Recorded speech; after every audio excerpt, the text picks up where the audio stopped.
Okay, so this is a brief assembly or a disassembly and assembly instructional on a 120 psi pump, or for that matter, any of the 5800 series pumps. You begin by jotting down all of the particular information of the label just for technical purposes. First thing we're going to do is we're going to take the pump head off of the motor, so that then we can focus on the pump head itself and disassemble it. In the process, we're going to show how the upper housing comes off, the valve housing assembly comes off, and then the lower housing assembly, the three key pieces of the pump. So we'll start by first removing the two spade connectors that are on the switch on the top and bottom prong. You take those off. Once those are off, the pump head is free to be removed from the motor.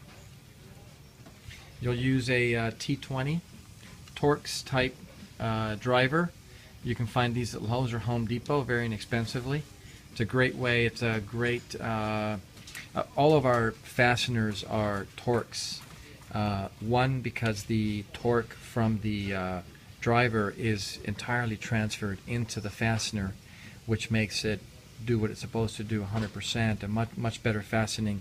And these torque screws that we use are trilobial, so they actually bite into the plastic. These are the best plastic fasteners. So we'll take the three torque screws that hold the pump head onto the motor.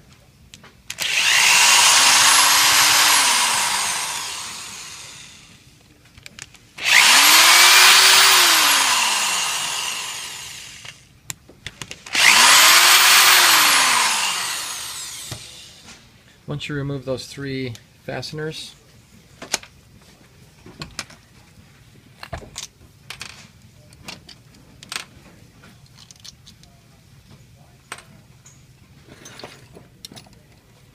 the head comes off, the entire pump head. All that's left on this side, of course, is the motor and the little thrust washer. So we'll set the motor aside.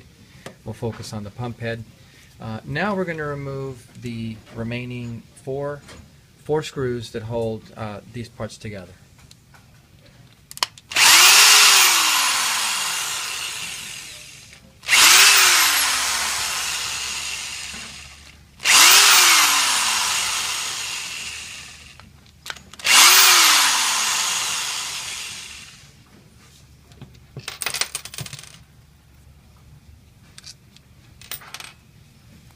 As such, now the upper housing assembly, which includes the pump housing, the pressure switch, that just comes off now.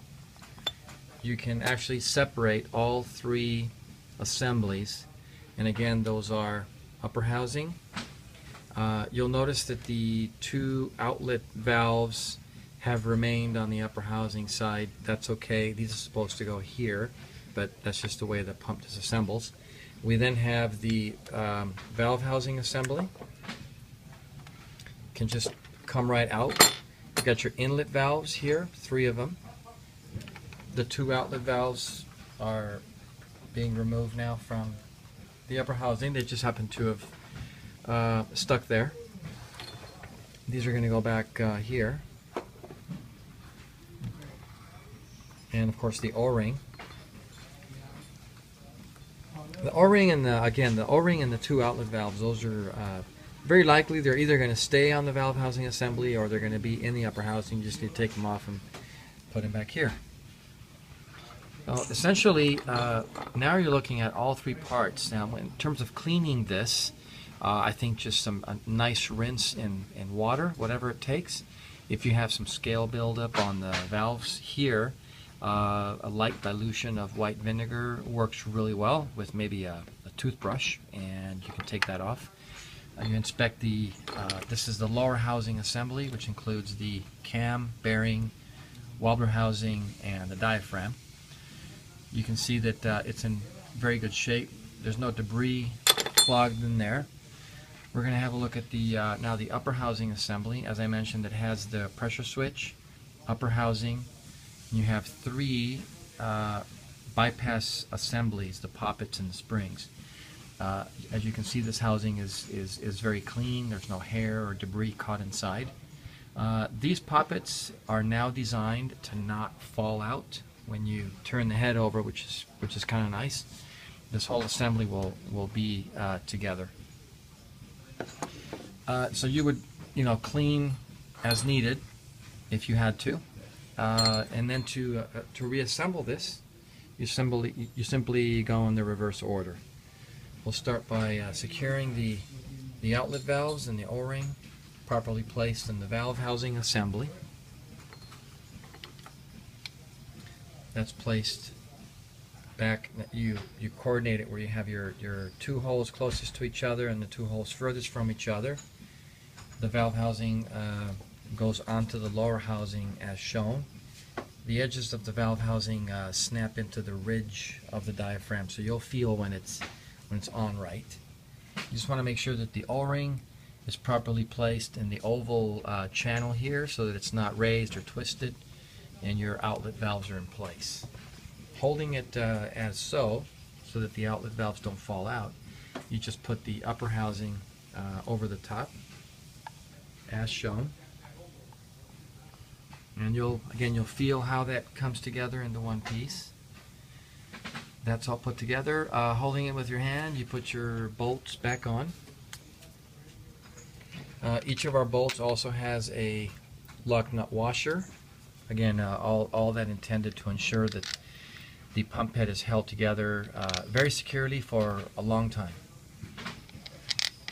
4 screws will go on. You could tighten them crisscross, just like you would a tire.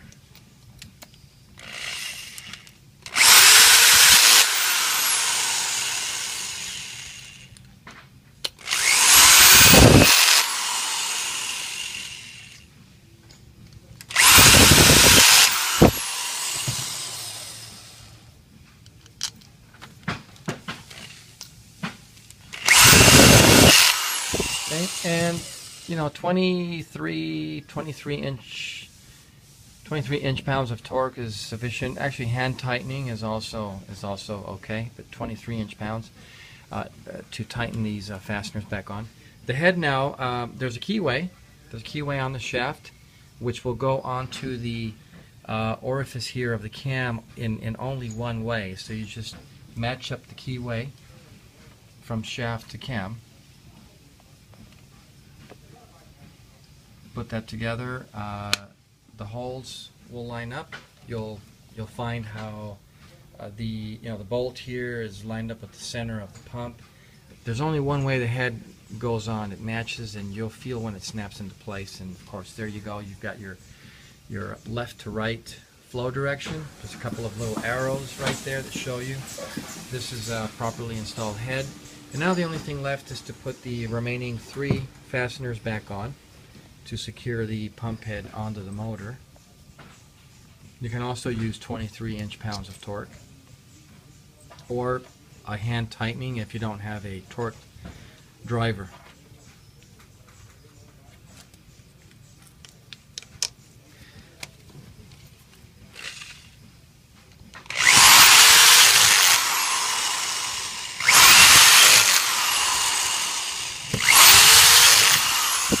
Now you've secured the pump head onto the motor, and that is a completely assembled pump. In the meantime, you've been able to have access to all of the parts inside for any cleaning that's necessary.